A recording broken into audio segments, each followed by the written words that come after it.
call this meeting to order. This is the August 25th, 2020 special meeting of the West Sacramento Economic Development and Housing Commission. Pursuant to the Governor's Executive Order N 2920, members of the West Sacramento Economic Development and Housing Commission and staff will participate in this meeting via teleconference. To reduce the spread of COVID-19, members of the public are asked to watch the meeting on Wave Cable Channel 20 or live stream at the commission meeting and agenda page at the City of West Sacramento, and to submit comments in writing by 5 p.m. today, August 25th, 2020. To submit a comment in writing, please email to Ashley B. at cityofwestsacramento.org and write public comment in the subject line. In the body of the email, include the item number and or title of the item, as well as your comments. All comments received by 5 p.m. will be provided to the commission and posted on the website. The comments submitted shall become part of the record of this meeting. Clerk, will you poll the members of the commission, please? Yes. You want me to do roll call? Yes, ma'am. Sorry, I was writing. Commissioner Bell? Here. Chairperson Price? Here. Commissioner Olson? Here. Vice Chairperson White? Here. And alternate Commissioner Reifman? Here. And then we have absent Commissioner DiCamillo, Commissioner Kehoe, and Commissioner Matter tonight, and they did let me know ahead of time. Okay. Quorum is confirmed. We also have 3 members of the Planning Commission. Is that correct? Yes, it is. And they are? We have Commissioner Berliner, Commissioner Adelman, and Commissioner Sturmfuls. And it's just it's Berliner and Austin. Thank you. Thank you. So yeah, we look forward to the discussion under item 3 with the Planning Commission commissioners. So moving on to the first item on the agenda, presentations by the public on matters not on the agenda. Were there any submitted? There were no public comments submitted. Okay, thank you. To the consent calendar, consideration of approval of the July 21st, 2020 Economic Development and Housing Commission meeting minutes. Can I have a motion to approve? I'll make a motion to approve the minutes. I've reviewed them. They look accurate. Commissioner Bell makes a motion. Can I have a second? I second that, Commissioner Olson. Commissioner Olson, second. Is there any discussion? Clerk, will you poll the commission, please? Yes. Commissioner Bell? Yes. Chairperson Price? Yes. Commissioner Olson? Yes. Vice Chairperson White? Yes. And alternate Commissioner Reifman?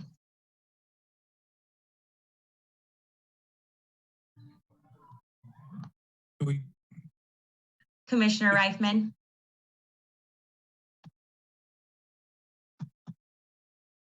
Sorry, it was muted. It's okay. We were just voting on the minutes from last time. Yes, I vote to accept. Thank you. Okay, moving on to the regular agenda item, which is the Housing Element Update Workshop.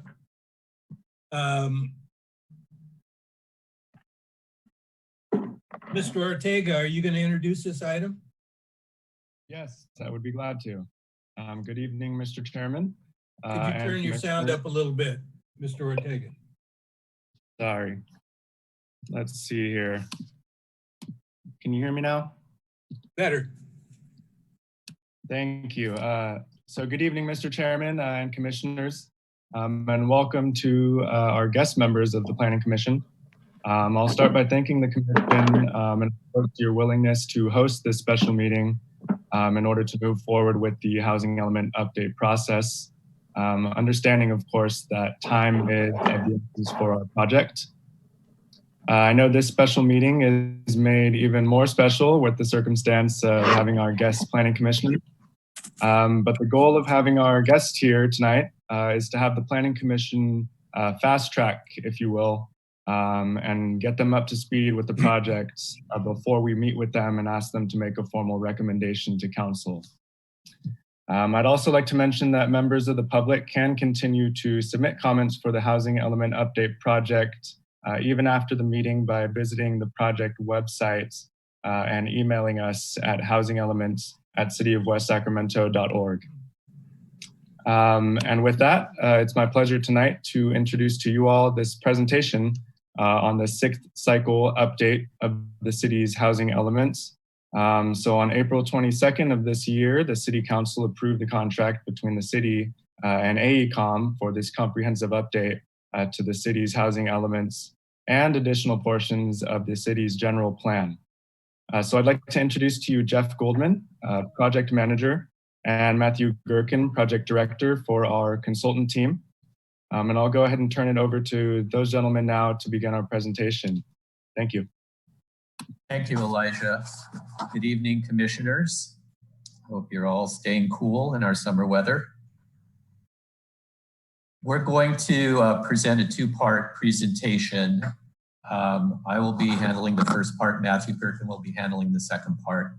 And the first part is really an introduction to the housing element and its contents, so all the commissioners are up to speed and have the same information about the city's housing element update. And the second part will be led by Matthew Gherkin, who will speak to the stakeholder community engagement we've had to date and the feedback we've had, and we'll be posing a series of questions to you all as the commissioners related to the topics that have been discussed so far at some of the stakeholder meetings. With that, let's go to the next slide. So what we're going to discuss tonight in the first part of the housing element is the relationship of the housing element to the general plan. What the housing element's all about, really the nuts and bolts of the housing element and what the focus is on the housing element update. Key themes related to the updated housing element and its relationship to the general plan. Some of the state law changes, some of the more state law changes that have occurred since 2013, which will inform the update of the housing element. And as I mentioned a moment ago, we'll hear from Matthew Gherkin about stakeholder input to date, and we'll look forward to your input and direction on policy and program changes. Next slide, please. As many or most of you may know, the housing element is one of 7 mandated elements of the general plan. The housing element update will need to be consistent with the recently adopted general plan update, West Sacramento's recently adopted general plan update. And it will reflect and help support some of the key areas of focus of the general plan, including a focus on complete communities that meet the basic needs of all residents, provide access to public-private service, transit, jobs, and healthy foods, support active lifestyles and social interaction that promote healthy communities. These are all topics that are encouraged by the state, the Department of Housing and Community Development that's responsible for housing element compliance. And HCD encourages these topics to really be included in housing elements. And then the housing element contributes to the city's planning strategies to support community sustainability and increase community resilience to climate change. There are a number of policies, programs, implementation measures in the housing element that relate to these topics. Next slide, please. There will be a concurrent housing element update and partial general plan update. Matthew will speak to the general plan update focus. Several elements of the housing element related to safety, related to new requirements around environmental justice, and we can get into that a little bit more in a bit. Sustainability, community resilience, the city's focus on community health or healthy communities, and social and civic engagement. Next slide, please. So at its heart, the housing element is a guide to how the city will meet its housing needs for all city residents with a greater range of housing choices. The housing element will support the city's goal of complete communities, meeting the basic needs of all residents with greater access to service, transit, jobs, and healthy foods. It's just a few examples of what it means to have a complete communities. Supporting healthy communities and the city's approach to that, including active lifestyles and social interaction.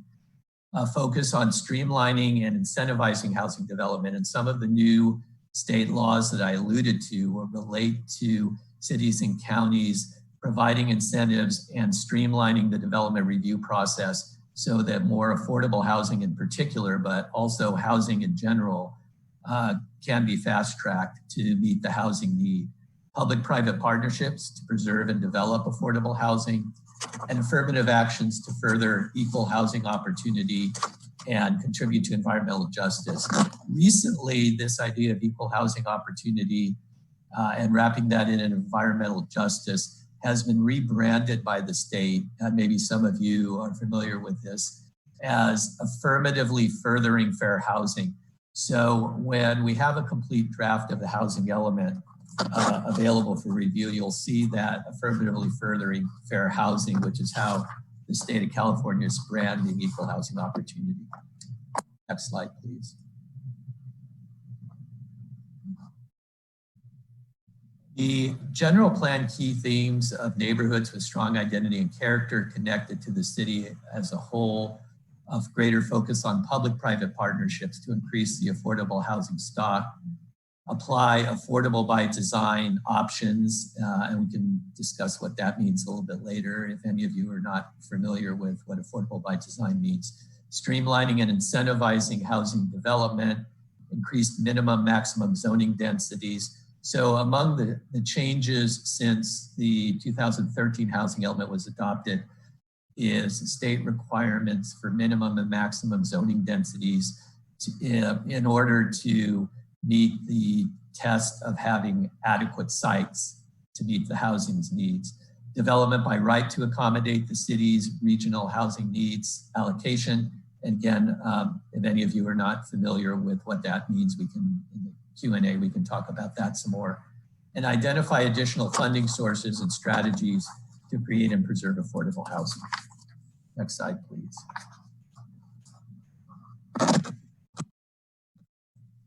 So on the theme of complete communities, what the city and what we will be doing in the housing element in defining what that means is stressing the full range of quality housing choices that contribute to neighborhood identity and pride, connecting housing to affordable, convenient, safe mobility options, and supporting community health and sustainability, and affordable housing's contribution to vibrant, healthy, transit-oriented, sustainable mixed-use downtown core, and finally pedestrian and transit-friendly villages with housing, commercial services, shopping, and other amenities that really create more mixed use and full service neighborhoods. Next slide, please.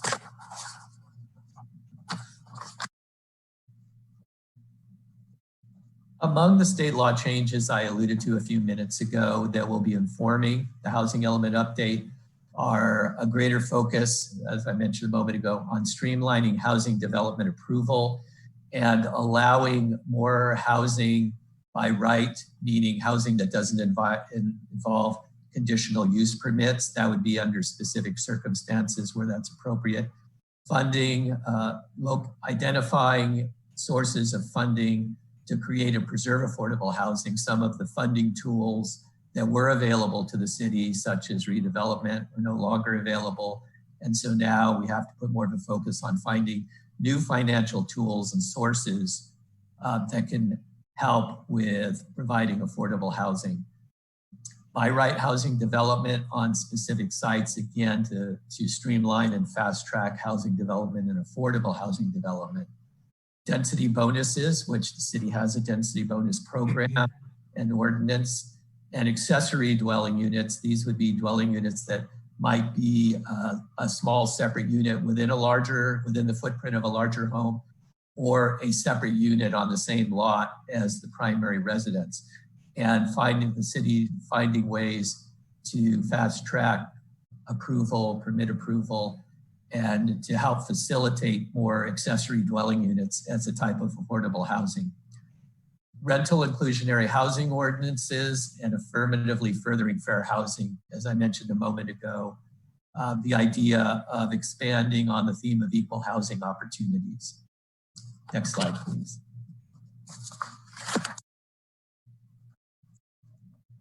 The regional housing allocation is a required part of the housing element update.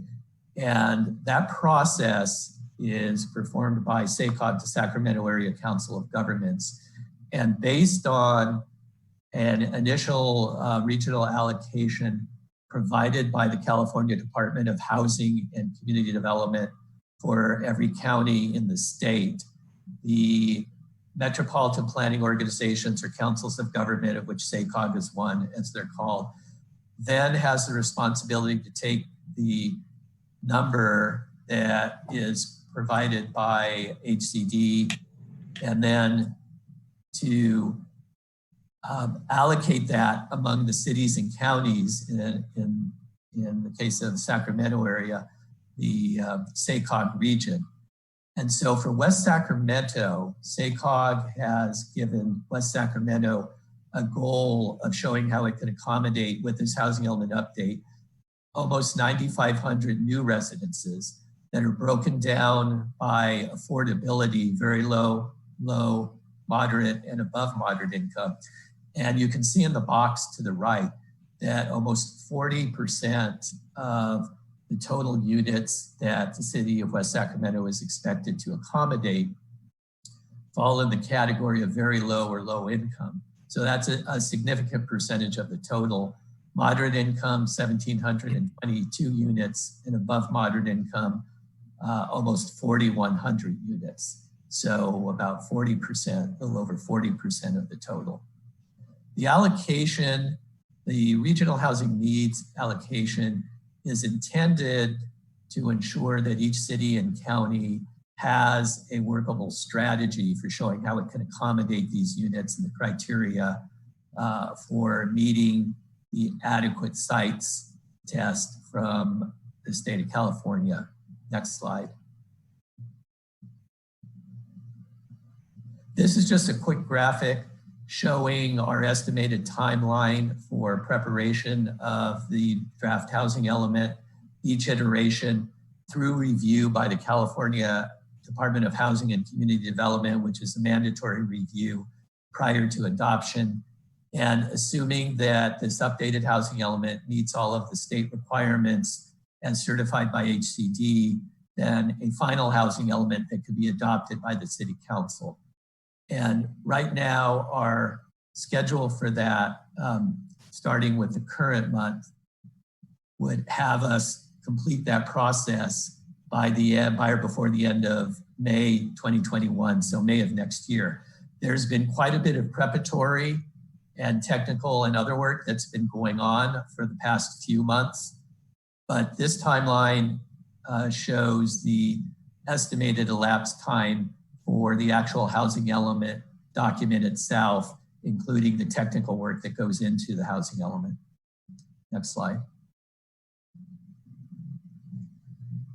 So the next steps for the housing element update are the revisions that we're working through currently to the 2013 housing element. And as we complete our technical analysis and acquire data that we need for the housing element update, we're revising each section of the housing element in order to get to a completely updated document. We'll continue to engage stakeholders and the community at large We also will be seeking, starting this evening, commissioners' input with some key questions, and that again will be led by Matthew Gerken. We'll use your direction and input from the community to prepare the draft housing element, and we'll review this draft housing element with you and get additional directions for revisions once we have a draft that we can share with the commissioners. Time is of the essence, as you can see by the schedule, so we have an incentive to work as fast as we can so that we can get a draft housing element to you all for review. With that, before Matthew dives into the second half, I'd be happy to answer any questions that you may have.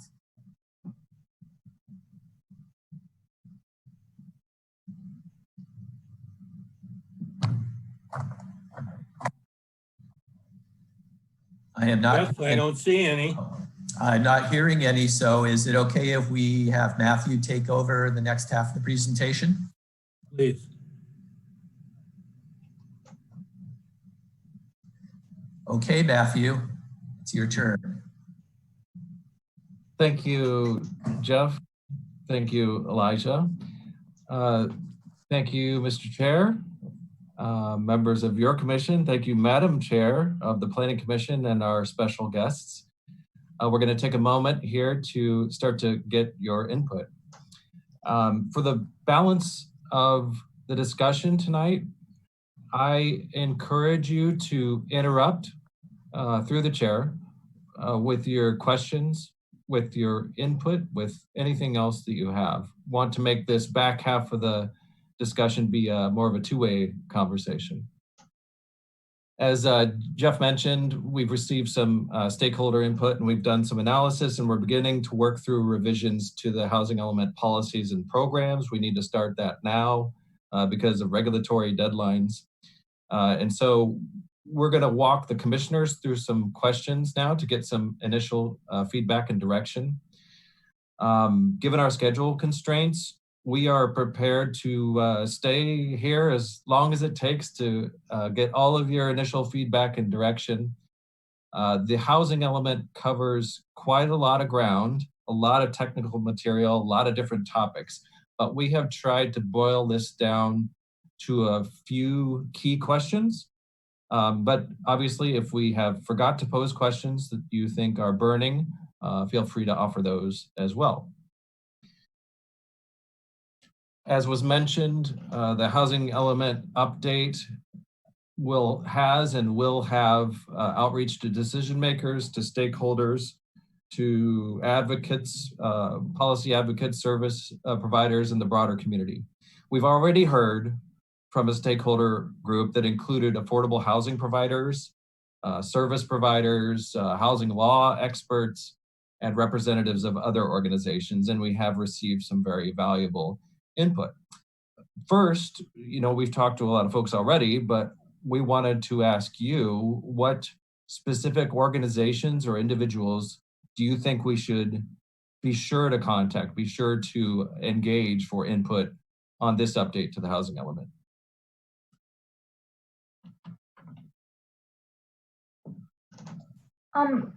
Do I need to raise my hand? Only, yes, please. That way we can eliminate people trying to talk over each other. Okay, I don't know how to do that. Do what? Raise your hand? It's raised. Yeah. I see it. Oh, Go ahead. hi. So I think one of the things that people that should be notified or reached out to is definitely the public. And I know, and I'm sure you guys are doing a really great job of doing that, but maybe posting on Facebook, Nextdoor, so like social media in general, just so that people are aware and know what's happening with this plan, would be my only thing. So the group would be everybody, would be the community via social media. Okay, anybody else? Yeah, I'd like to say something, Ron, if I could.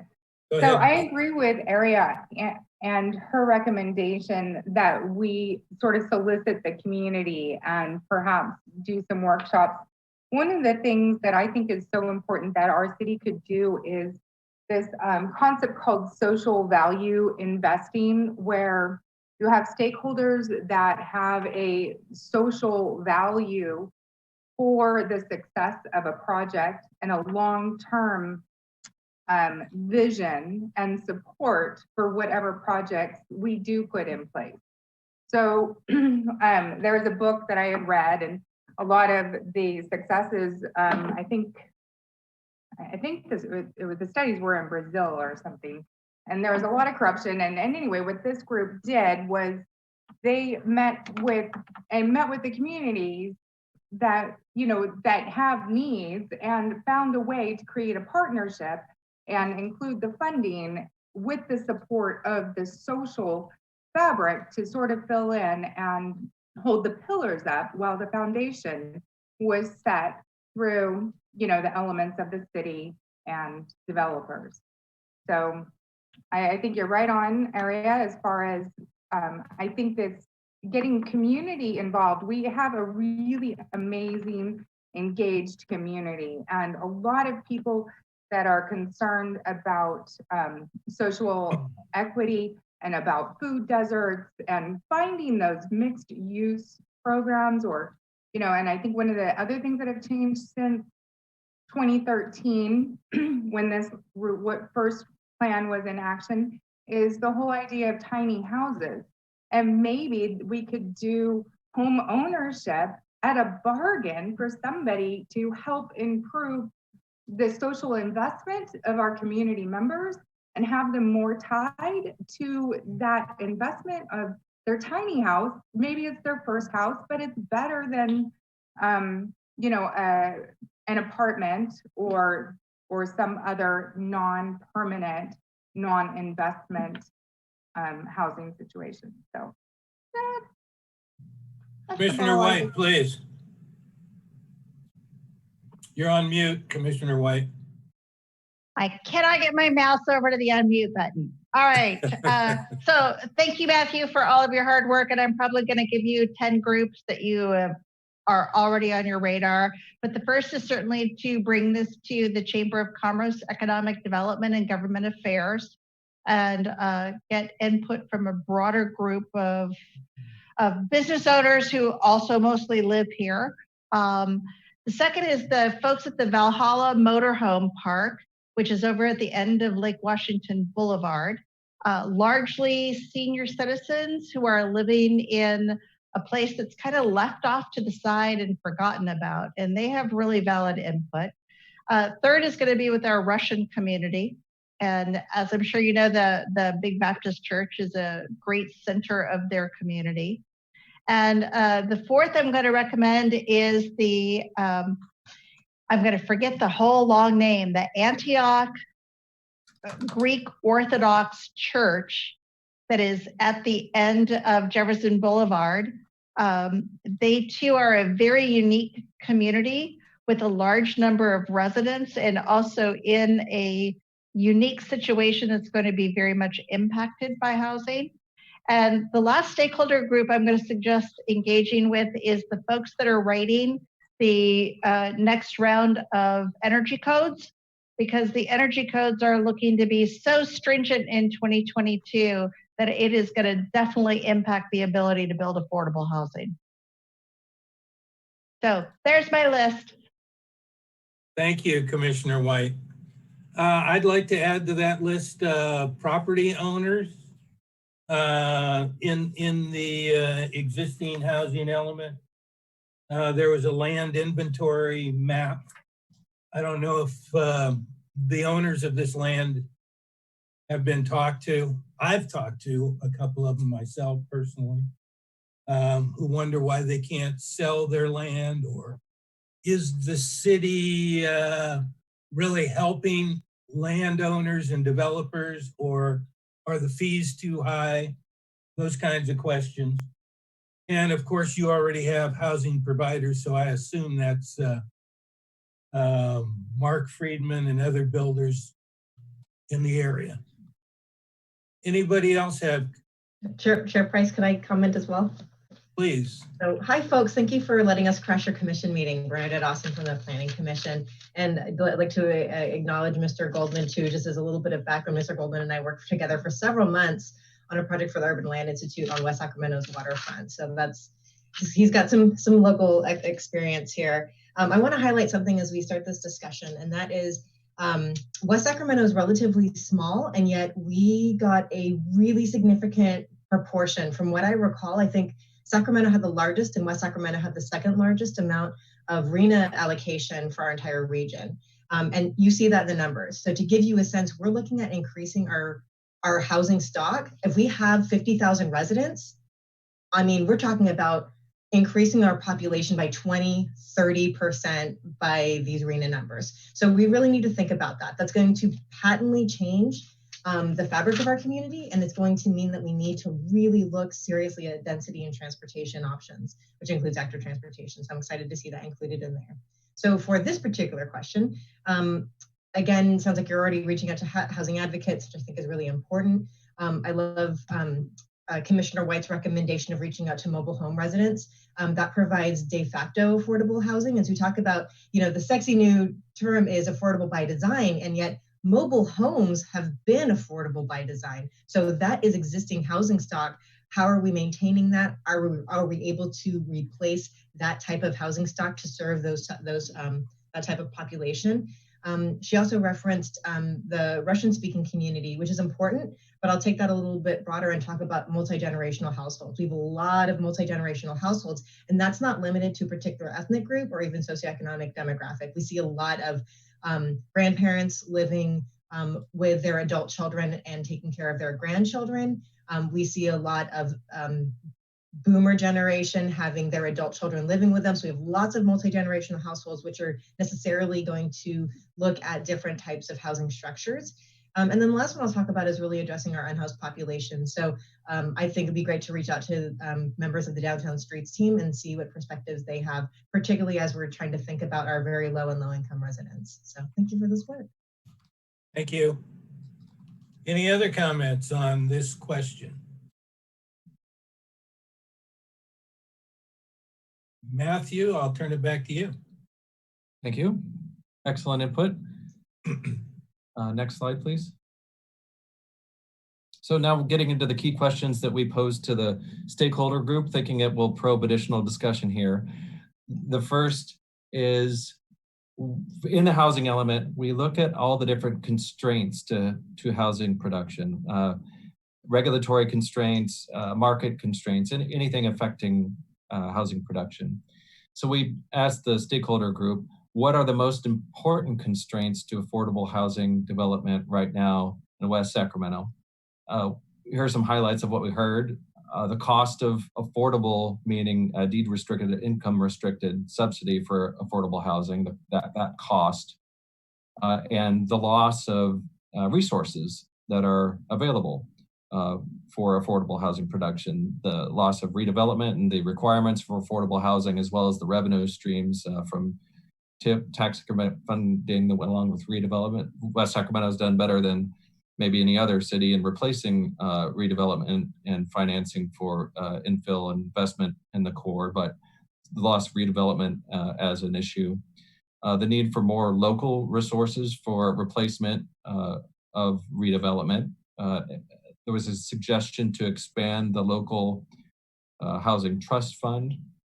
And then some collaborative ideas, working with nonprofits, using underutilized church parking lots for housing sites, coordinating wraparound supportive services that go along with affordable housing with nonprofits, and maximizing the use of federal and state grants and other funding sources to fill funding gaps that have been left by declines in other sources of funding for affordable housing. So with that, I would ask the commissioners, what do you think are the most important constraints right now for affordable housing development in West Sacramento?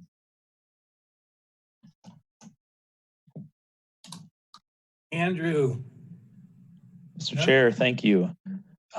It strikes me as interesting that the not in my backyard culture did not make this list. And maybe it's because we feel we're all too in love with our community. But I think one of the things that we're starting to see more and more, particularly in certain parts of town that have development opportunities around them, is that our city's got in these kind of swirls of development. So part of Southport got developed, and then nothing happened, and then another part of Southport got developed, and we still have these two other areas that are at least in the Southport framework plan to eventually be developed. But the community members who have since moved in to those first developed areas, likely did not know that there was additional development planned, and also as they hear about it, have concerns about what the additional development will do. And so one of my concerns, particularly as we move into this next very high target, as Commissioner Austin stated, for particularly affordable housing, is this culture of the community around being open to additional affordable housing and supporting additional housing projects, and not just in certain parts of town, but wherever they are needed and needed to be developed, so that we can have an inclusive community. That's a good point, Andrew. I don't know, and maybe somebody else can speak to this. Are there affordable housing units in the Southport area? I know they tend to be in the Washington district and in the Bridge district. I think Ms. Austin would happily comment and probably knows quite a bit on this. Commissioner Austin, please. Kelly's here, but I'm happy to chime in on that. And I don't want to disclose that folks live in affordable housing, but we do have affordable apartments in Southport, and they're located in close proximity to schools, which is great because then families with children can benefit from Southport area schools. And then just piggybacking on what Commissioner Sternfels was talking about, it feels like we have a lot of land, and it will be. We can build out that land very quickly. So two things around that. One is underscoring what Commissioner Sternfeld says, that we can't, he didn't say this, but my perspective is we can't continue to only build single family homes in Southport.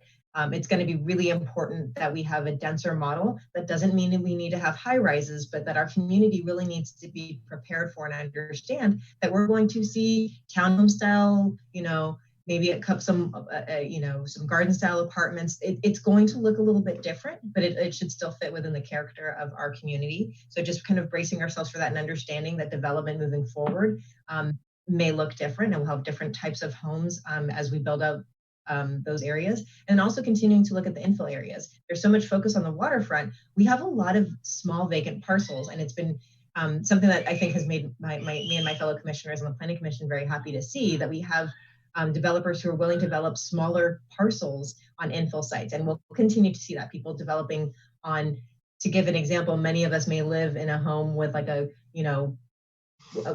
quarter of an acre of footprint, and that's one home on a quarter acre. And yet we may see 10, 20 homes on a quarter acre or a half acre. So that maybe not 20 homes, but on something that size. And then the last piece I'll say is that I support the recommendation for expanding local housing trust fund. It's important to raise local funds if for no other reason that we can't be competitive in securing state and federal funds if we don't have local funds to match. And for those who aren't familiar with affordable housing development, we in essence, for some types of affordable housing subsidies, compete very hotly with places like the Bay Area and downtown Sacramento. And so we, in our little jurisdiction with our limited amount of funding, need to make sure that we have enough funding to subsidize the type of affordable housing that we need to, have our preschool teachers and our baristas be able to live in this community.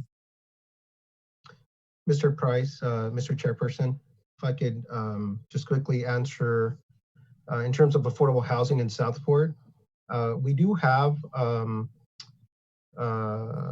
apartment complex that is affordable. Savannah at Southport is 90% affordable. We also have some affordable units at Monticello or Monticello. That's multifamily housing. And then we also have several dozen single family homes that are part of the inclusionary housing program that were created in the mid 2000s when Southport was being built out. But certainly not as many or not as much as the amount of affordable housing that we have north of the canal. But we do have some multifamily and several single-family housing units in Southport. But there's certainly a need. Thank you. Mr. Huerta, why is it that most of the affordable housing units are north of the canal?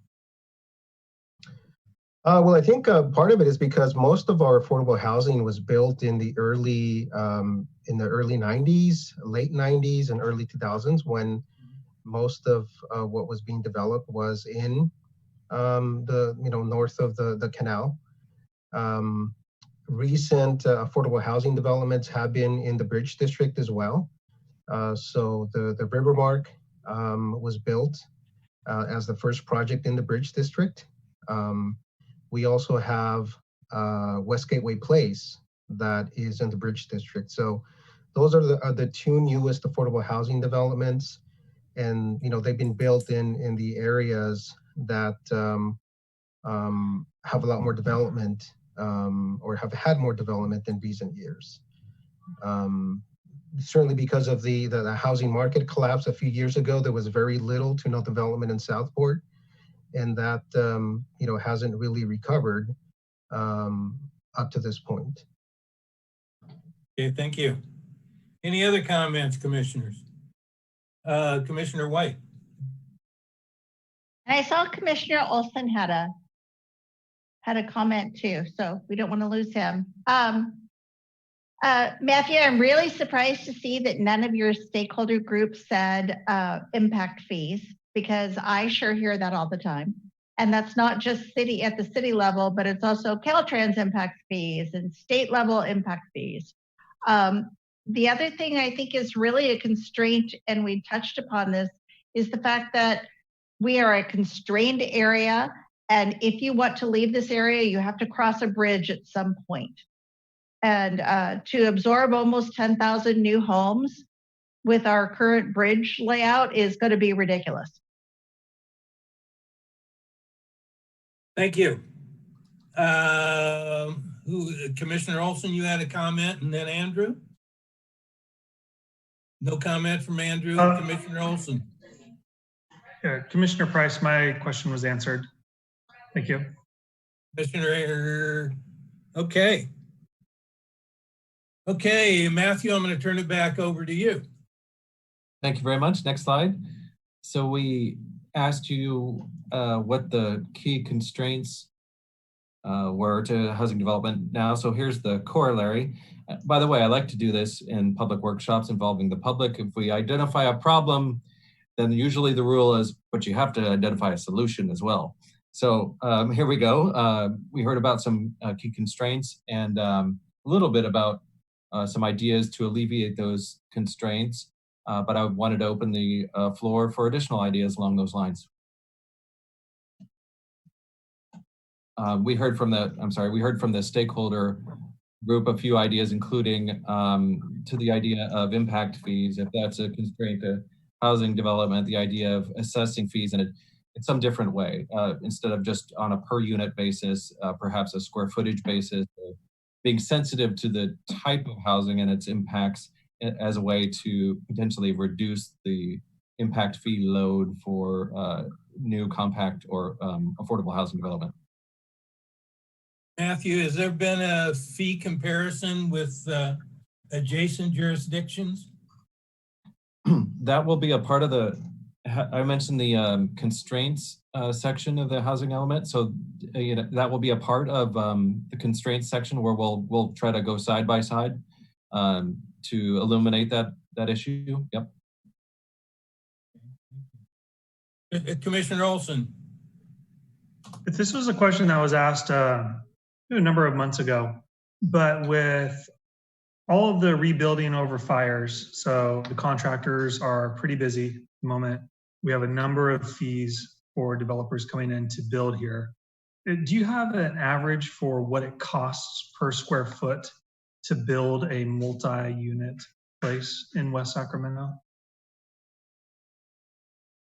And do you know how that compares to other cities?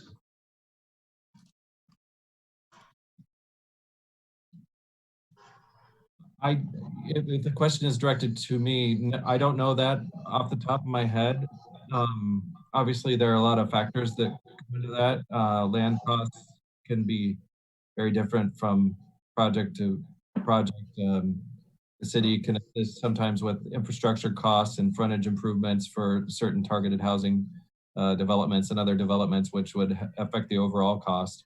But I think the best answer right now, that's a great question, is to sort of maybe say we will get at that as a part of our work on the housing element itself. So if there is a there, then we can be prepared to address through policy. So market constraints, regulatory constraints, impact fees, this together will get at the overall cost and the time cost of development, and that'll be detailed in the updated element. I don't want to keep tabling things. These are excellent questions. I wish I had all the answers right at this moment. I'm just not that smart, but we will be getting to that. If I can. Well, there's been a number of multi-unit places built in the Bridge District recently. Do you know what those cost per square footage to be built? And is the cost above what could be sold as affordable housing? If it's $500 a square foot to build, it's pretty hard to sell that as affordable housing and make any level of profit or break even. Katie, you have a comment? Talking about market rate, Mr. Olson, because I'll let you know from an affordable housing standpoint, if you're building an affordable apartment, including all of the requirements related to like the regulations for the things you need to deliver for affordable housing, it actually does cost over $100,000 a unit. $130,000, $150,000 a unit for an affordable, a deed restricted affordable apartment. And I can't tell you what the Bridge District is, but you could probably get a sense that it's, yeah, I think your question is what kind of margins are we working with? And I think that we do need a market study, but it's going to vary widely even in our own town.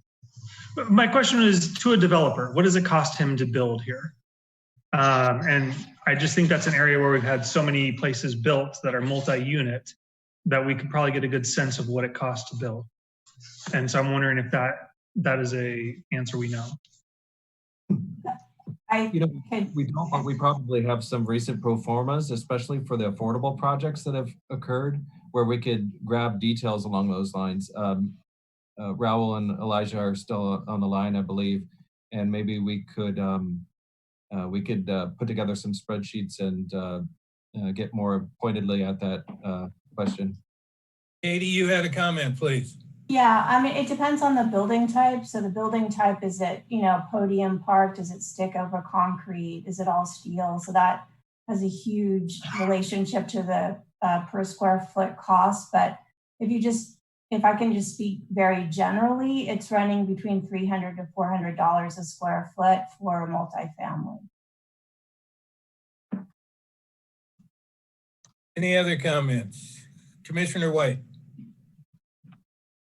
Sorry, Peggy. That's okay. Some of the key constraints, and this may no longer be true, but at one point in West Sacramento, there was a definition of how a building could be built, and we couldn't do prefab and we couldn't do tilt up, and there were some other things. And this may no longer be true, but I would consider one thing is to look at alternative to stick built, and if that's an option. The other thing is the Cal Green Code, which is the energy efficiency code and drives a lot of the expense in building a building. In many of the codes, they offer an alternative pathway, but that alternative pathway is not very well defined. And it really leaves it up to an overworked folks at the permitting desk to guess if this alternative pathway meets the spirit of intent. And if there are some ways to identify some of those alternative pathways and write them into local ordinance, it could help. Commissioner Bell? Yeah, hi. My comment was, is incentivizing for developers to do affordable housing versus market rate. I mean, I guess like Mercy Housing, they do a great job at doing these low income builds and finding a way for it to pencil out for them. Of course, they have a lot of donations and stuff that help offset some of those capital investments. But what about, and even I heard that SHRA is offering $2,500 incentives to landlords to take a Section 8 recipient. I think some of these incentives to our stakeholders that if this is a Section 8 affordable home, there is this additional incentive to rent to them. And if there's any way that the city could possibly grant land to an investor group, development group that is willing to do an affordable housing project. I don't know how much land the city owns, but I think that that is something that would be a really great investment. And I think that the community would support something like that. I also, going back to getting the whole community involved in understanding the social justice of equitable housing for all and the positive effects of not having a poverty dense region anywhere, but have, a disbursement of different housing among all of our communities. So we're not all in, $400,000 homes, or we're not all $200,000 income earners. Maybe some are $30,000 a year income earners. And to have this kind of diversity within all of our communities, I think is what will ultimately make our city stronger, more connected, and create the equitable justice that we would like to see. So I think that the city needs to think about how we can give something or how we can make it an incentive. Another thought is maybe we have a community of investors that want to do this. I would love to invest in an affordable housing project that would ultimately serve my community members. And if there was a way for other investors locally to buy into that, I think that might help with the NIMBY situation. And I think the more people that are on board with making affordable housing a reality for all community members, the stronger that vision gets and the more viable it is. That's all. Matthew, what do developers say? I mean, in general, I'm sure Katie and others could add to this, but in terms of what's getting in the way of housing production development, a shortage of contractors, shortage of labor, competing for labor with other areas, including Bay Area labor for construction. A lot of developers mention fees, per unit fees, high traffic impact fees, for example, for certain communities, and in Sacramento, high sewer impact fees. The timeline for development approvals, the amount of discretionary review and the entitlement risk and time cost risk that that introduces. CEQA is often cited as a barrier to especially higher density infill development. Thank you. Any other comments, commissioners? Yeah, I've got a comment if I can chime in. Please.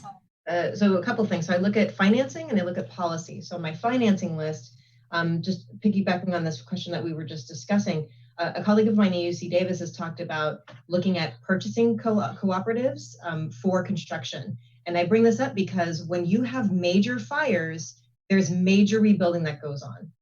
And so we're going to be competing with all of these other areas. So is there a way for some of our local construction companies to form a purchasing cooperative where they all pool kind of their resources and can purchase the lumber and purchase, all of these materials are very expensive. And then you add on top of that some of the uncertainties around some of our trade deals that are making it even more costly to get materials from overseas. That's one financing piece. The other one is looking at land trust. So Sacramento, there's an organization that's looking at land trust. That's a way to reduce the land costs, particularly for families that are trying to stay in their home. So that's a great financing tool. And then the third, which is both a problem and a solution, is to what Commissioner Bell was talking about. We see discrimination, what I think it comes to discrimination when it comes to housing vouchers. And so it may be twofold. One is talking with Yolo County Housing and seeing, does West Sacramento have a representative proportion of people who are able to use their housing vouchers, housing choice vouchers, or what's been called Section 8 in our town. And another way to do it is unofficially look at landlord postings where they say Section 8 not welcome, and really not just incentivize landlords, but really that's a problem. So we think maybe we need to do something about that. And that starts segueing into policies. So one thing is, what can our city do? And I think you're doing some really great things. But also we as a city can put pressure on some of our partners. And so on my list are things like, what I have found from being an affordable housing developer is water, sewer, waste, and fire forces us to design housing in one particular way. So it's not just what we are doing as a city. Are there limitations that are being imposed, and having a conversation with our partners at the fire department, with our partners in waste management, saying, you know what, maybe there's another way to address, to have design solutions that help us build more densely, taller, or a variety of other things. And last but not least, I haven't been on the accessory dwelling unit or granny flats or ADA or ADUs. I haven't been a big fan of that. And then I've talked to colleagues of mine in Los Angeles County, and they have said that they've seen a substantial increase in the amount of affordable by design properties because of some of their ADU policies. And so I think it's not just about having ADUs, but also thinking about how does that work? One example is we can create pre-approved plans. Someone doesn't even need to hire an architect. They can just pull a plan that we may even offer for free and be able to build a small unit in their home. And back to the multi-generational thing I was saying earlier, while I do want to provide affordable housing for many folks, if you can have your aging parents live in a home on your property, or have your adult children return home and live in a building on your property, that's great. So I think that's a great solution. No, I think ADUs solve a lot of issues, generational issues, definitely. Somebody else? Commissioner White and then Commissioner Bell. Kind of jumping off of what Bernadette said too about having these purchasing cooperatives. One of the things, sorry to harp on Cal Green, I know Cal Green really well, requires rooftop solar. And because you have to have rooftop solar to generate X amount of electricity, that limits that kind of dictates the size of your building and the size of your roof. However, community solar is an alternative pathway. And if we took some unbuildable land and were able to do one community solar project, it could completely change both the affordability and the shape and the size of this housing. So that's just one example. Commissioner Bell, please. Commissioner Bell. Yes. So when Bernadette was talking, it it sparked my mind of of all the people that may want to have an ADU on their property, and what that impact could possibly be for all the residents that want to do that and turn that into affordable housing. Like, wow, I would definitely put a little granny flat in my backyard and rent it out to an affordable housing person because I know that is what our city needs. I think it's correct. And in the long term, maybe it's not always going to be affordable. Maybe it's going to be, my assisted living roommate person when I'm, 50 years older than I am now. But for the time being, I could certainly host a single person that's trying to get on their feet and offer them reasonable rent and a safe place in a lovely community. If the city wanted to offer an incentive for me to do this, or for me to do this in an affordable way, so that when I tie into sewer, when I tie into a new electrical power panel, all of that becomes affordable, but it would ultimately be a win-win for me and for our community.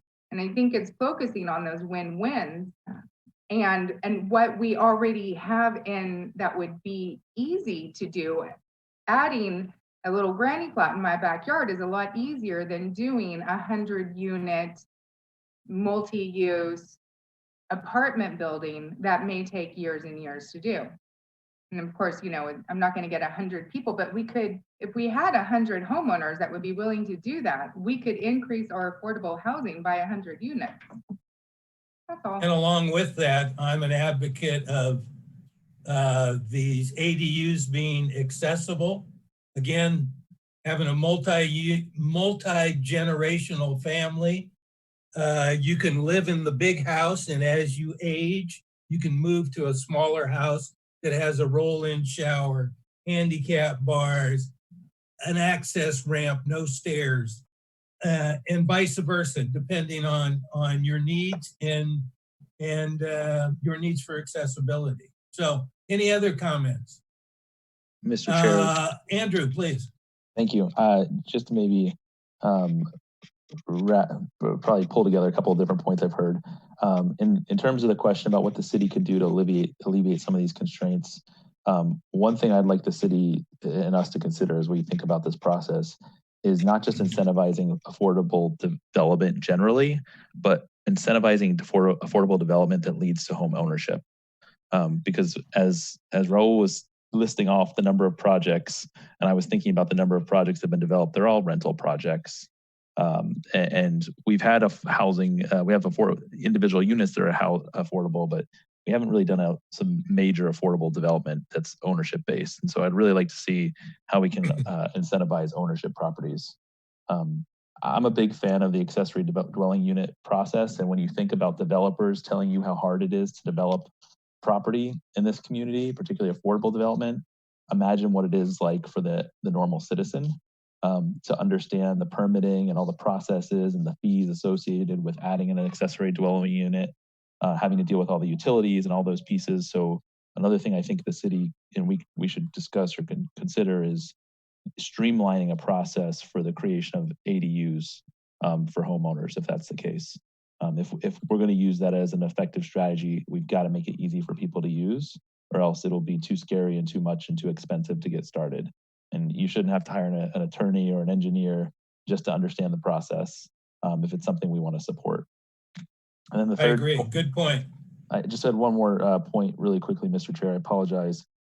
In responding to my own concern about the NIMBYism, I do want to suggest that I think there's some really good work we could do around either a campaign or just some really fact-based information putting out there around the benefits of additional housing in our community. Because some of the same folks who I hear have concerns over development in their backyard are the same folks who complain about not having enough good restaurants in the neighborhood. And all of those businesses look at one thing. They look at population and then they look at income within a specific radius. And so you've got to drive population in our community in order to attract more businesses that people actually want to have in this community. And so I think we've got to start connecting the dots for folks about development being a good thing for our community because it comes with other benefits. It also comes with challenges, as Chris described, on the transportation front, but it also comes with the potential benefits as well. Okay, Chris, were you raising your hand? Okay. I just wanted to say I really like the idea of a campaign. I think that would be very effective as we try to get stakeholder buy-in, community buy-in on, and it's just, good education for everybody. And I don't think everybody's educated enough about homelessness and the impacts and the positive impacts when it's dealt with properly. So, the kind of citizens that, if given a helping hand, that we could help shape their lives and they would be a wonderful asset to our community. And home ownership, I definitely want everybody to be able to home own. I think that's definitely the start, but, at least getting getting stable and working towards home ownership. And if you don't have stable housing, it's very hard for you to ever get enough to money together or enough stability in order to qualify for a home loan. That's all. Any other comments? Matthew, I'm going to turn it back to you. Okay, next, and I think we have some foreshadowing of this one. Some ideas already came up. Programs for the unhoused can be regional partnerships. Land trusts can be regional partnerships. But, you know, the question is, the city has finite resources, but there are great examples for other topic areas of what the city can do in collaboration with other public agencies or other entities to help remove barriers to housing development. So what do you think? The stakeholder group talked about, as I mentioned before, partnering with nonprofits or houses of worship to use underutilized parking for housing, coordinating wraparound services. Wraparound services just means services that are related to housing, especially affordable housing, and transitional housing might be vocational training, mental health, other things. That's wraparound services. Another idea was partnering with nonprofits to assist those that are at risk of code violations to help out so folks can stay in their house and not have violations, to anticipate that and work proactively. So I would turn the floor over for other ideas of what the city can do in partnership with others.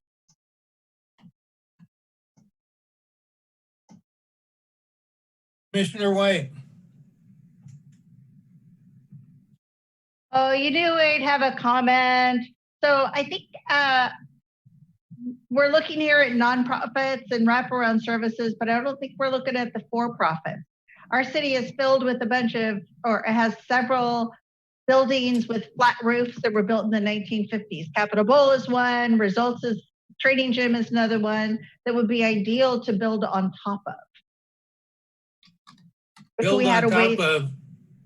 Right, take that one-story flat roof building and turn it into a mixed-use property.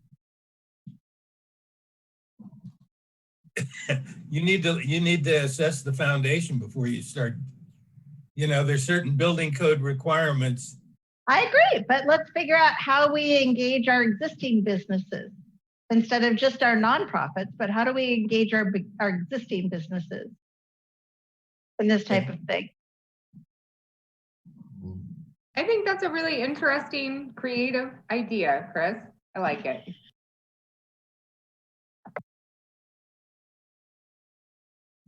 Any other comments? Well, Matthew, go ahead, Peggy.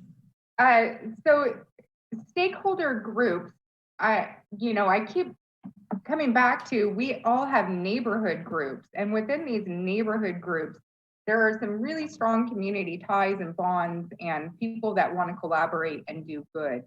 So I would say my neighborhood could be a stakeholder group for some of the vacant lots near us. And I think having community meetings and talking about, hey, what can we do? We have this lot, we have this possibility.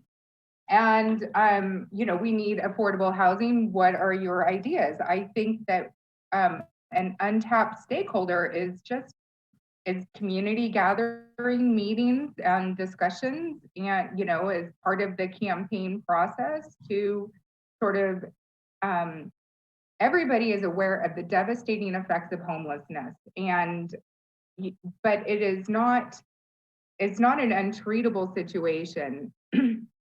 And there is a lot of cases of people that have made really positive life changes. And I think that if we were to speak to that, I think that we could get a lot of community buy-in. And I think that we have enough wealth in this city that we could probably do some good, especially, it's that social value investing.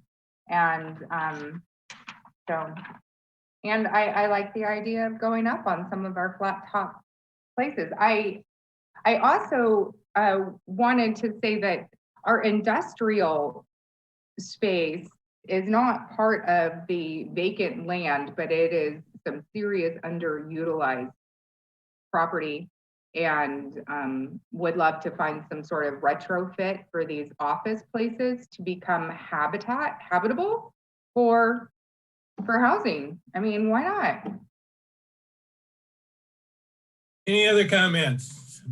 Bernadette, please. Thank you, Chair Price. I want to loop back to a conversation that I think Commissioner Sternfels raised earlier about I don't think we call it in so many words, but basically inclusionary homeownership. And one thing that we have found that was true in West Sacramento and true in many communities is that those programs are undersubscribed for the same reasons that it's challenging to be a homeowner. So what I would recommend is really looking at sort of the financing counseling piece. And so one organization that I'm familiar with, I'm not even sure if they're still around, but there is I think it's the Home Loan Counseling Center. Was operated regionally, but a lot of it is a couple of things. You need to make a small enough amount, so be essentially effectively low income or moderate income, but have really excellent credit and have tens of thousands of dollars saved up. And so to be that kind of perfect trifecta is really challenging. So I think, partnering with organizations that help address the individual barriers to being able to finance your first home purchase, I think that's great. Other partners could also include the California Housing Finance Agency. They're also in the business of doing that and attempting to look at some very creative homeownership solutions, particularly, as housing prices continue to go up.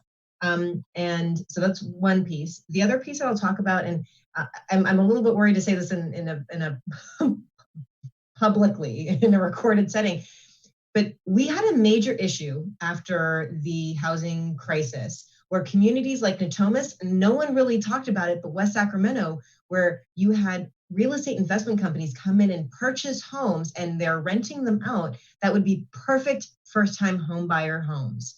So I'm not against us renting homes. I think that's wonderful. I think the sheer quantity is a little bit disturbing. And you probably know in your own neighborhood that you see maybe a high turnover of renters in your neighborhood and how great some of those homes would be for homeowners rather than renters. So being able to see if there are options. That can include us as a city, it's a big issue, but us as a city possibly partnering with the state to really kind of crack down on these organizations and see if we can encourage them, incentivize, guilt trip some of these organizations and companies into releasing more of that housing stock to be purchased. And better yet, would there be an option for like a lease to own or a rent to own for the people who are currently renting and making good on their rental payments and having some sort of system. So that's both a policy and a financial thing that I think we should look at.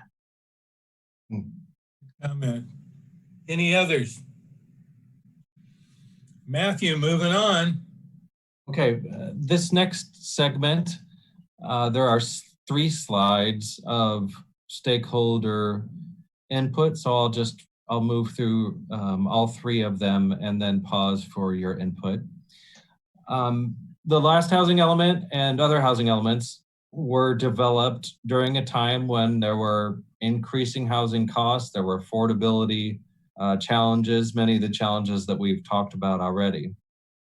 Now we're in a housing crisis, and on top of that, in a pandemic, and on top of that, we have wildfires devastating the state that'll be creating additional challenges on construction labor and competing for resources, the things that we've talked about.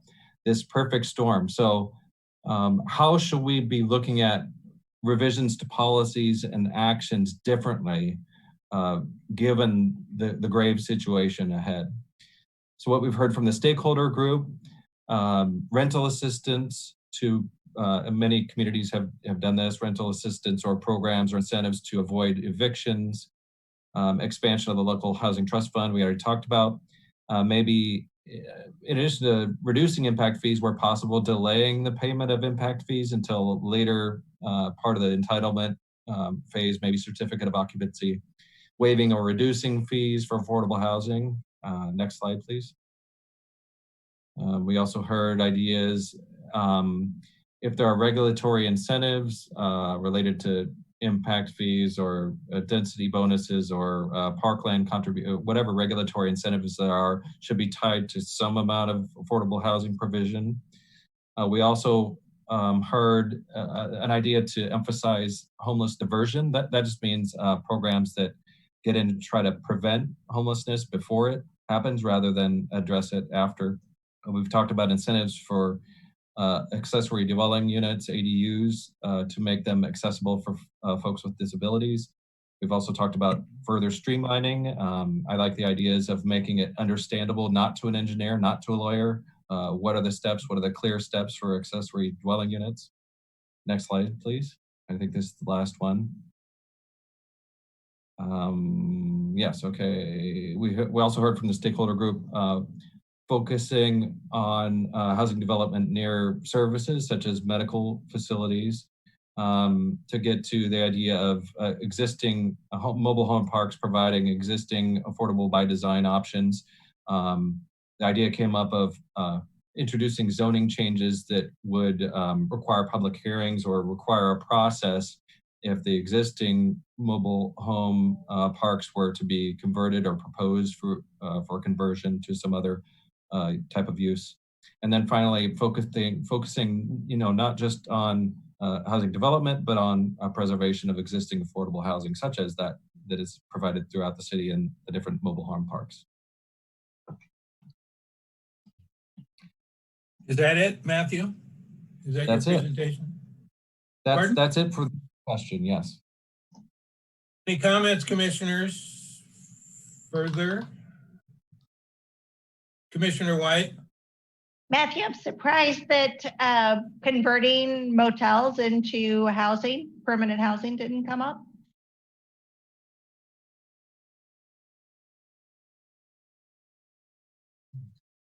Yeah, it's not among the stakeholder group during this session, but I've certainly talked to members of your staff before about that.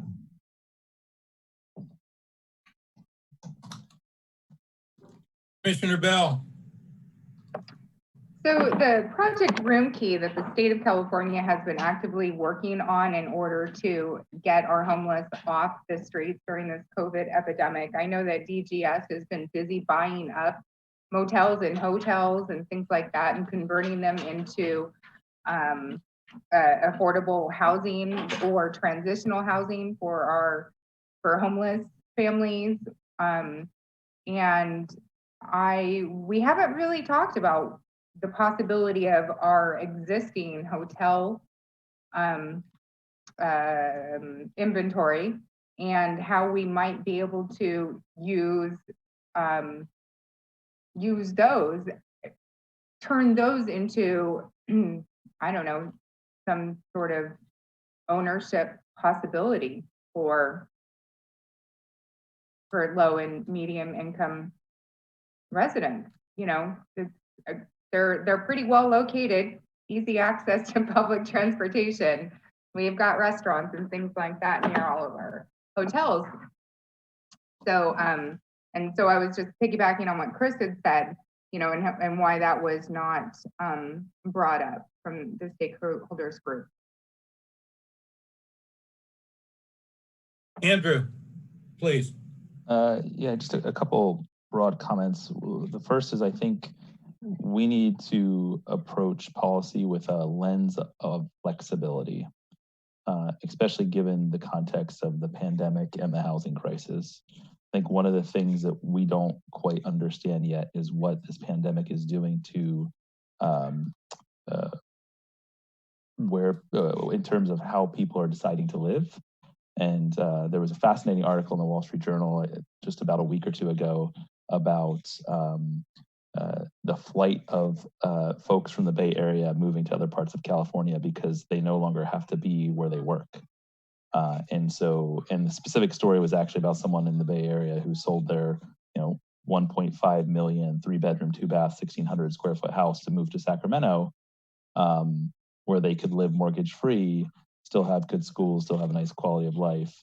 And so when we start to think about in our geography, what something like that could do to the already strapped housing market and how that drives up prices and limits opportunities, I think that's something we need to kind of put in the forefront of our mind, because we can work hard to improve stock all day long, but if we're catering to an outside audience that wants to move here instead of helping those within our community who need support, we may not ultimately end up winning.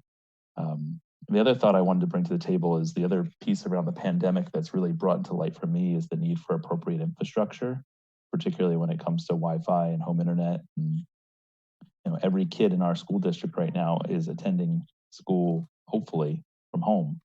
And so, not only do we need to provide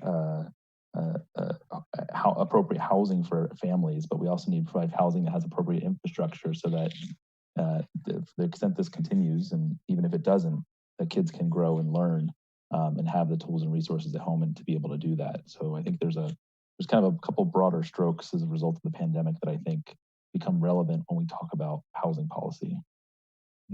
Good point. Very good. Any other comments?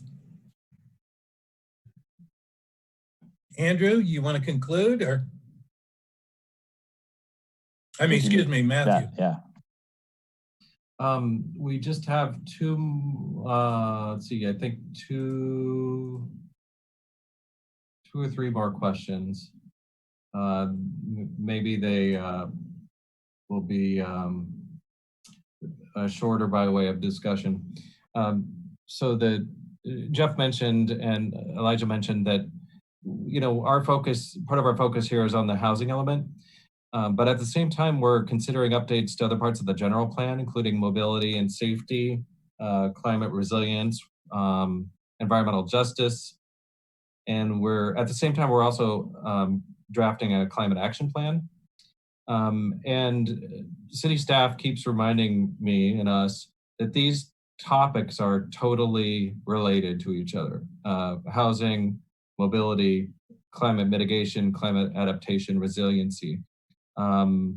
So how do we make the best synergy among these related goals for our work now? The stakeholder group said, make sure to avoid housing near environmental hazards, increase housing density in places where there are services, where people can reach those services by walking or biking or, not using their car, ensuring universal design for new construction. That just means accessible housing development. Any thoughts on how we can best create synergy among these inherently related topics?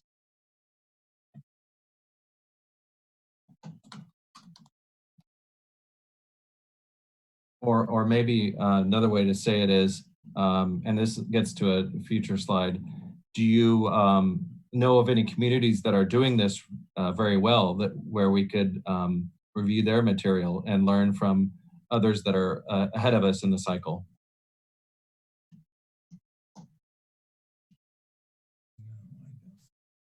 I'll go ahead and, if that's okay, I'll go ahead and start. Please. So I have a colleague of mine that's currently in beta testing form, and we've shared it with state agencies, but a colleague of mine at UC Davis has collected all of the general plans for every single community in California, and also it's indexed, so you can kind of search it by element. I know the planners are starting to drool. I know this is where I'm super excited about it, but I'd be happy to connect you with that because I think that's a really useful tool.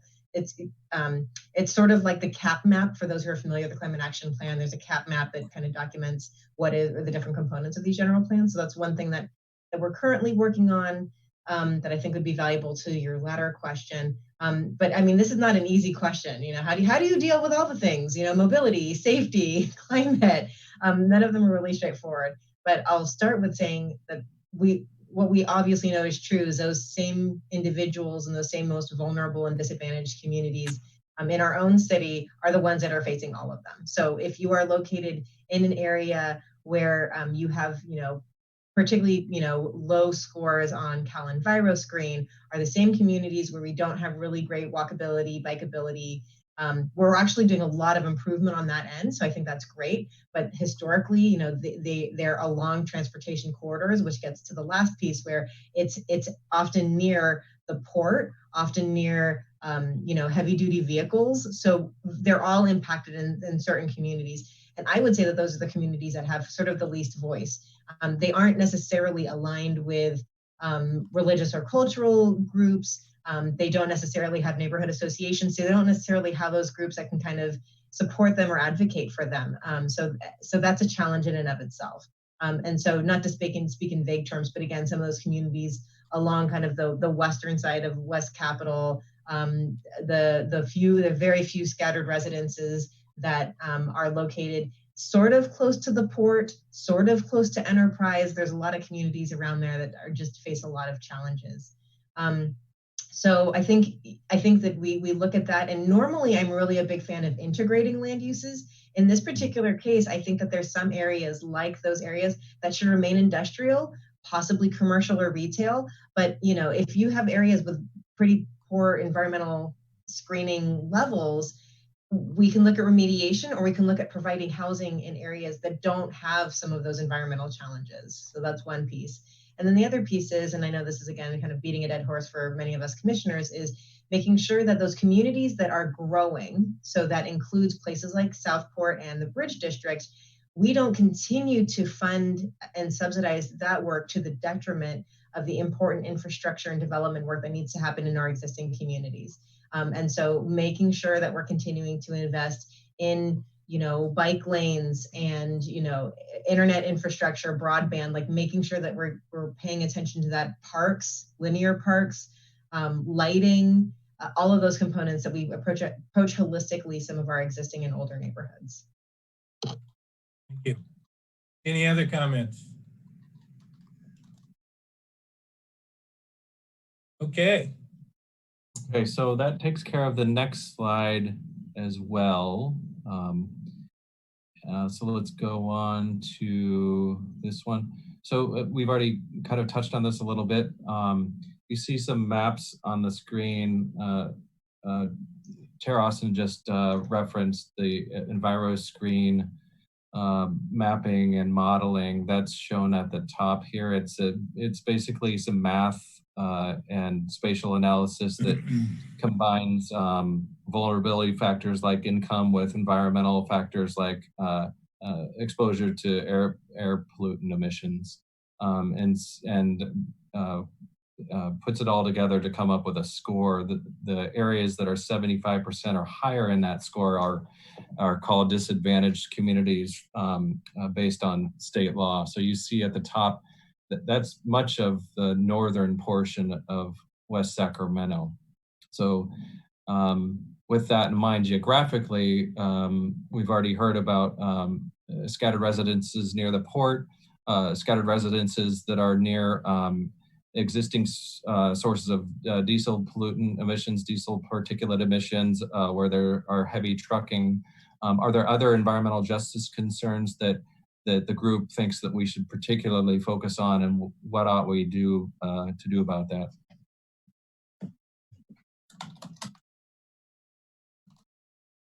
I'll just make a comment. Transportation, accessibility to, to major work centers. Yeah. Commissioner White? Matthew, just to note that increasingly in state funding, we're also seeing a request not only for the DACs, but they're looking at low-income communities, and they're looking at to do some plotting of people who are on the reduced rates for the utility, who are on the income qualified rates for the utility, is to help plot that. So I would encourage, don't just look at the DACs, because they're going to change as soon as the census is done. Yeah. Yeah, I agree with that. Transportation is a very difficult issue here. We're really lucky to have VIA and the way that VIA works, but public transportation for folks to get from here to a hospital or here to Woodland to go to court is ridiculous. Agree. And the fact that we don't have a hospital here is certainly, is a problem. Or at least a major clinic. Commissioner Bell? I'm a little confused, forgive my ignorance, but the environmental justice concerns, are we talking about like the rate of asthma or air air toxins or is it land toxins? What is the environmental justice concerns, and what is the screening that makes one severely disadvantaged? I'm sorry, dog. Over, I mean, what's the difference? Help me understand. I'm gonna mute myself. The topics that you've cited, yes, are germane. And, you know, essentially, I'm not an expert in environmental justice, but essentially it's when environmental hazards overlap with other, with social vulnerabilities. So when you have exposure to air pollutant emissions in the same area where you also have a concentration of low-income households, for example. So when those two things collide, you know, that's essentially what is in the realm of environmental justice. So you talked about soil contamination, air contamination, all that is totally germane. In terms of the difference between severely disadvantaged, that's the lower exhibit, versus disadvantaged. You know, I don't have the math memorized on that, but it would, you know, it would be looking at the degree of concentration of social vulnerabilities and the degree of hazardous exposure. So around the, looks like around the port and south of 50 are the areas on that bottom map from this California State Parks Community Fact Finder that are popping up as severely disadvantaged. Thank you for that explanation. Hey, this is Jeff Goldman. If I could jump in quickly and add to Matthew's comment on the state parks fact finder data, which is the lower image in that screen. It's a combination of what Matthew said and income level. So disadvantaged and severely disadvantaged communities are ones that have very low income levels, in addition to the disproportionate exposure that Matthew mentioned.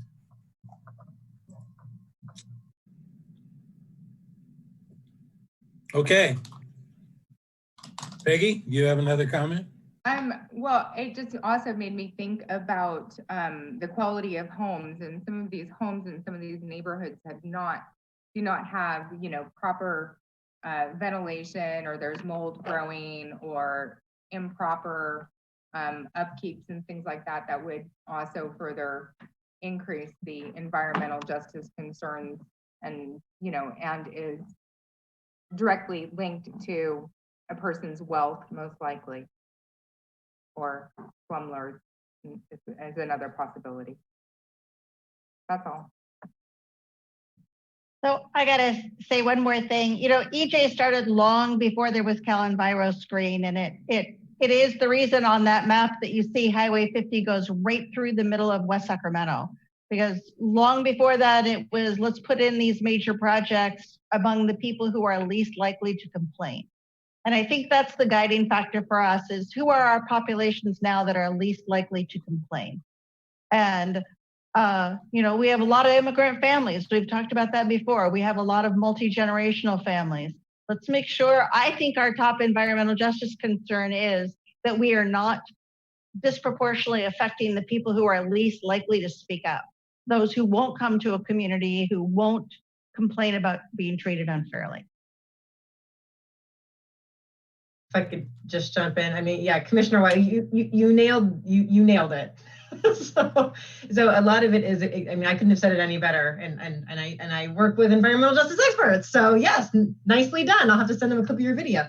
But the other thing that I think about too, building off of that, is to the question of who do we need to talk to, would strongly have you encourage you, and this is very outside of a land use realm, if there's a way for you to talk to the social workers who are serving our children, you will get a very good sense of what's going on. And certainly we've talked about aging populations. I think that there's some really great groups that advocate on that side, but specifically our social workers, and to a certain extent our police officers, they are on the front lines of when children and families are living in substandard housing and a variety of other exposure factors. So I think that they may have some really good insights. These social workers, anecdotally, from what I hear, are serving the families that are living in these particular areas. And certainly we have low-income families, but to Commissioner Wright's point, there are mobilized communities, and there are communities that are organized and support one another, and then there are people who are just left outside of that.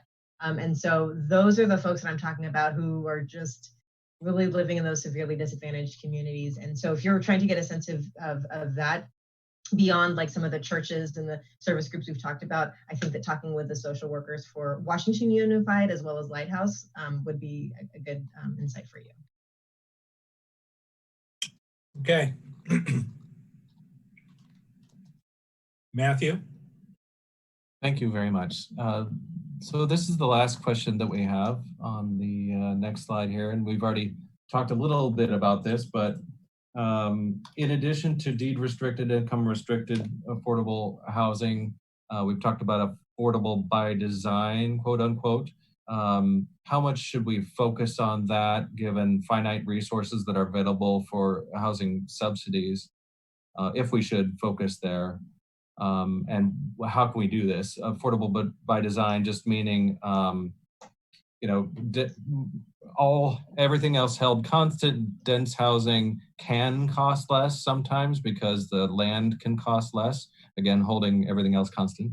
25 or 30% of the total cost of a building is in the facade, the exterior. So if design guidelines can allow simplification of finished materials or exterior materials and use of color instead to create variation, this can help with the cost of construction. Reducing parking standards can be a way to reduce the overall cost of housing. Other ways for affordable by design. Should we focus there? And if so, how should we focus there? Well, Matthew, I'll let others talk first, but reducing parking standards is a very sensitive point with me. So and I'll get back to it.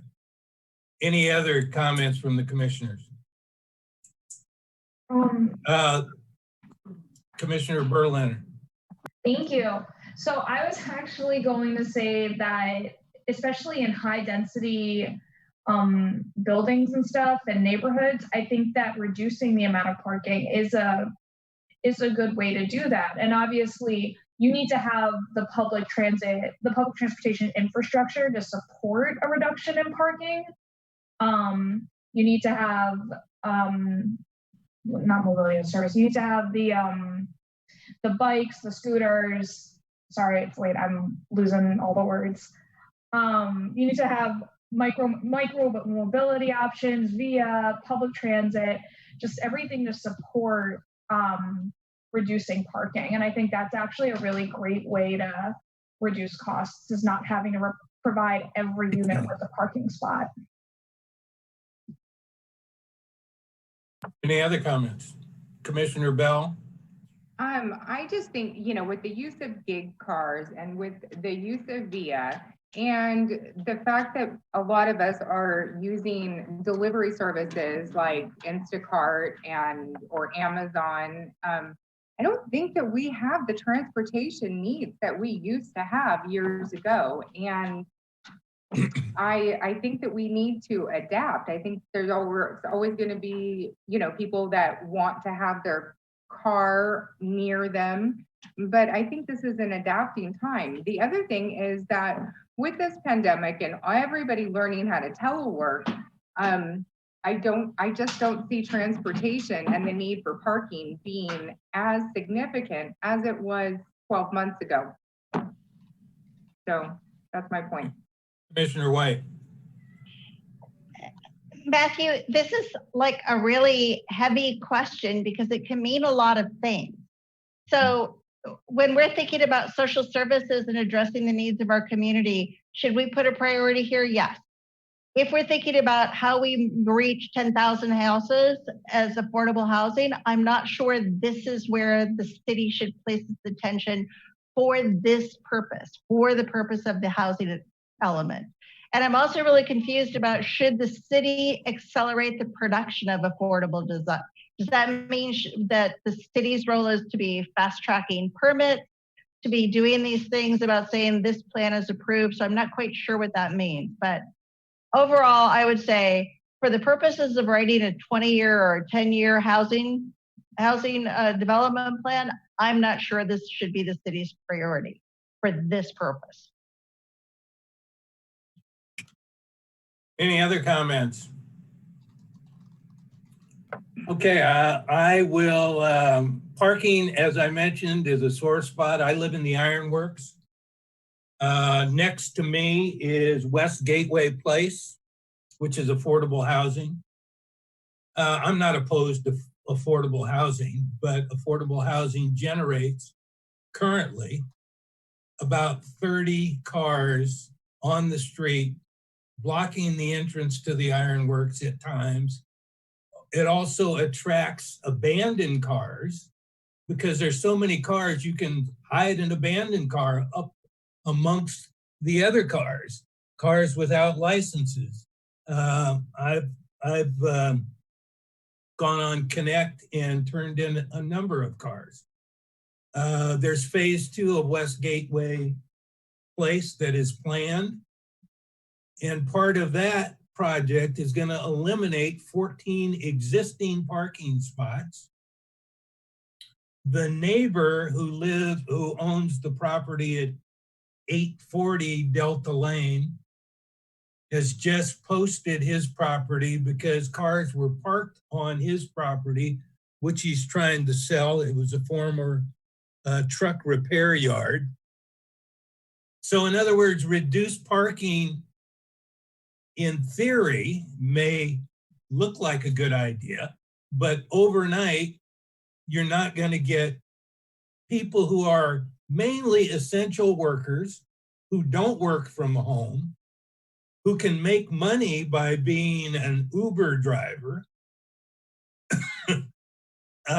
It just isn't working to reduce, as the current housing element has affordable housing, the parking requirement can be reduced by 25%.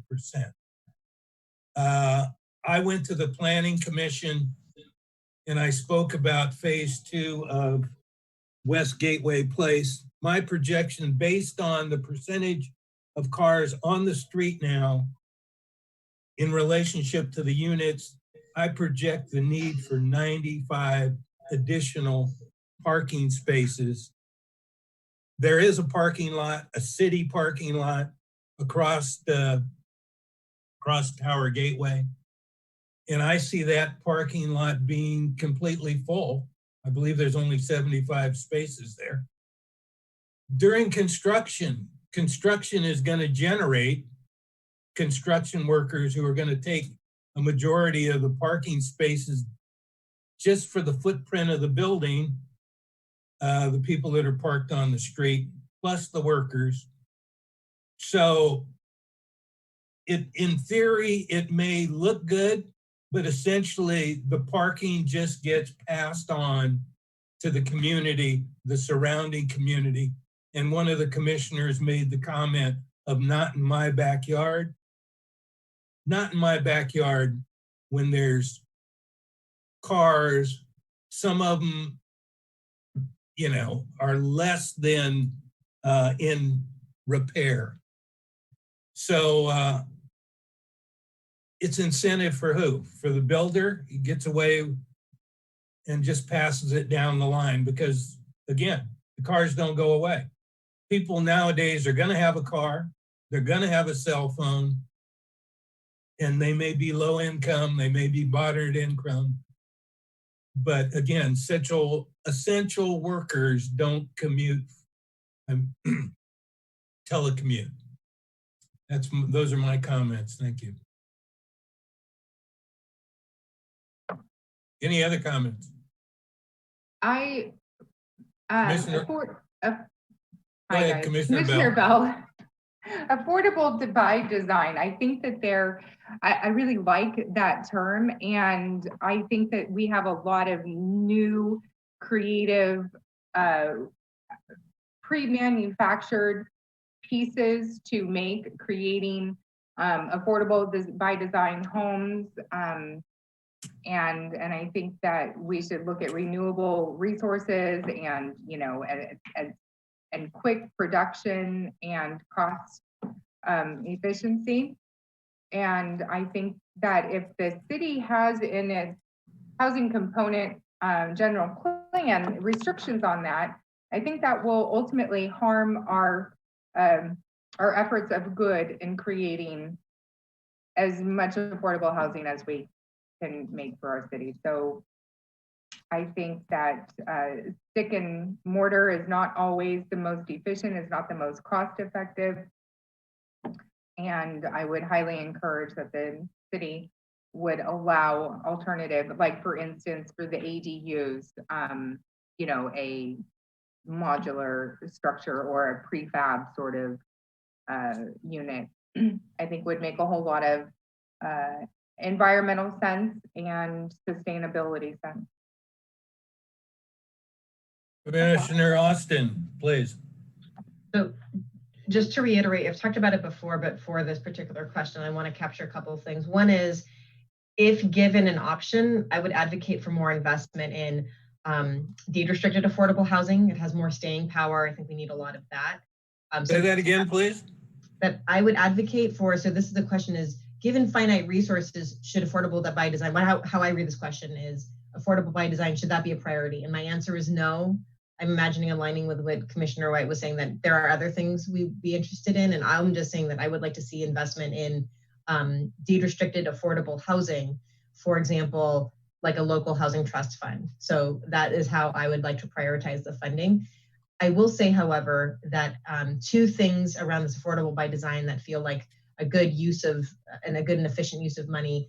One is streamlining the ADU process. One idea that I've shared is an example from other communities where they have an over-the-counter, here are the plans for how to build an ADU, and it's basically already streamlined, which really helps address some of those issues. And so you know what to expect, like these may be which are anticipated fees and permits that are required for this development. And then also I'd like to explore the modular options. I don't think that's going to be the most bang for our buck, but I do think that there are some good modular options for us to be looking at. Thank you. I agree that helping the homeowner with permitting and pre-design and a flow chart that shows them how to go through the process, walk through it step by step to make it easier for the person who doesn't typically build. Any other comments? And Commissioner Bell. Commissioner Bell. I really liked your idea, Bernadette Austin, and having some plans preset to go for homeowners that have been approved by the city. I think that would be phenomenal. Just saying that. Okay. Any other comments? Matthew, I'll turn it back to you. Thank you. The last slide is, what did we forget to ask you? I'm sure there are several things. Obviously, this is not your only opportunity for input, but what did we forget to ask about, folks?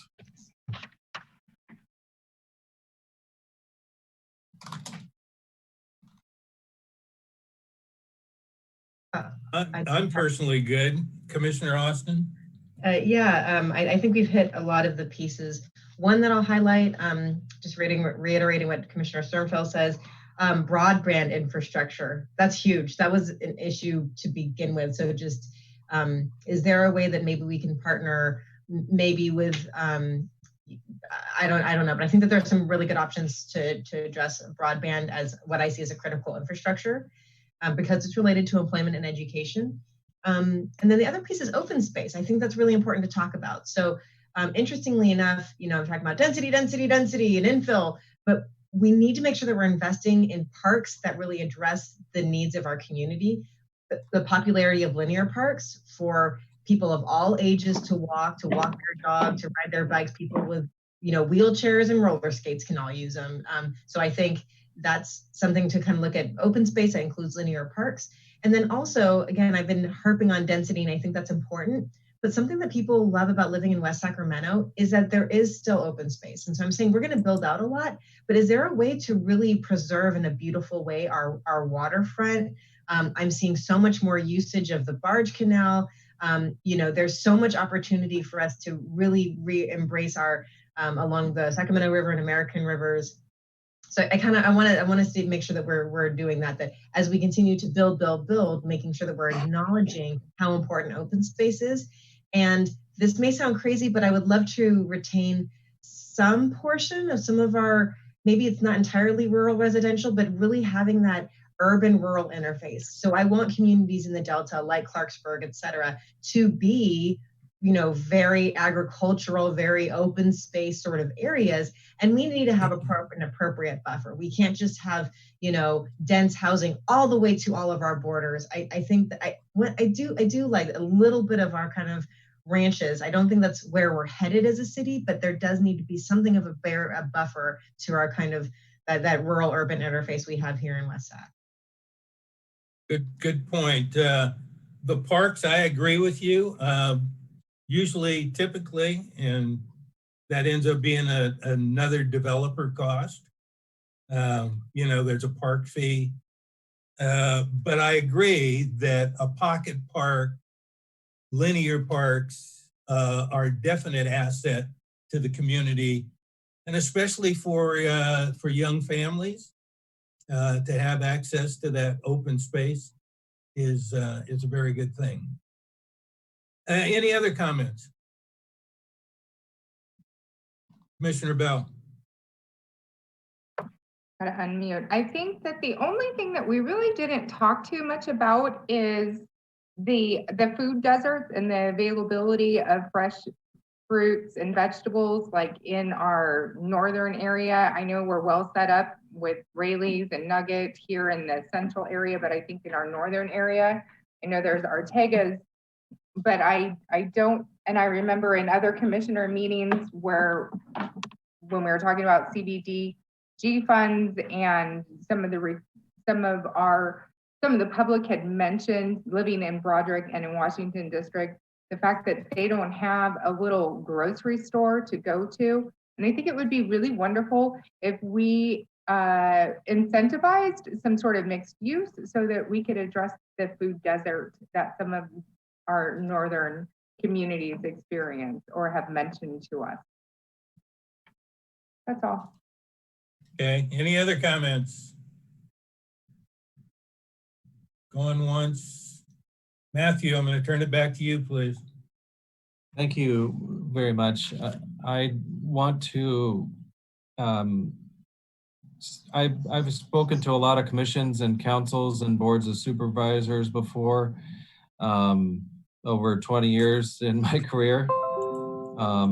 And you have an extremely impressive staff and you have an extremely impressive group here. Thank you for the very high quality input. Thank you. Any other comments? Everybody spoken. Okay. Thank you. Staff member Ortega, any closing comments from you? Yes, just to follow up on Matthew's point, I want to thank you all for hanging in there with us. And thanks to Jeff and Matthew for the presentation. Looking forward to the next time we can bring this item back to you with the draft. So thanks again to the commissioners and of course our guest planning commissioners. Okay, we look forward to the next opportunity to see the work in progress and the updates. Okay, Commissioner Olson, did I see your hand? Nope. Okay, moving on to closing the regular agenda and moving to the general administrative items. Requests and comments from the commissioners. Any closing comments, commissioners, about anything? Thank you. Staff updates, Katie. You're muted, Katie.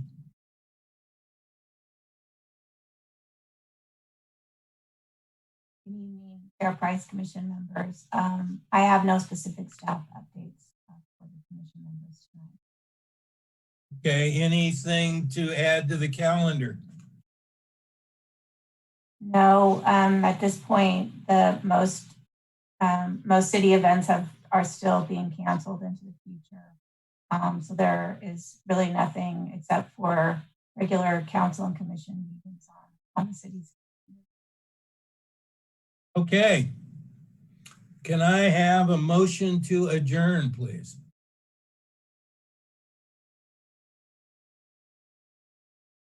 I move we adjourn. Commissioner White.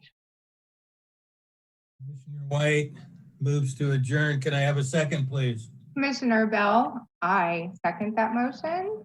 And Commissioner Bell seconds that motion. I want to thank all the commissioners from the Planning Commission. Thank you for your input, your comments. And again, to staff, thank you.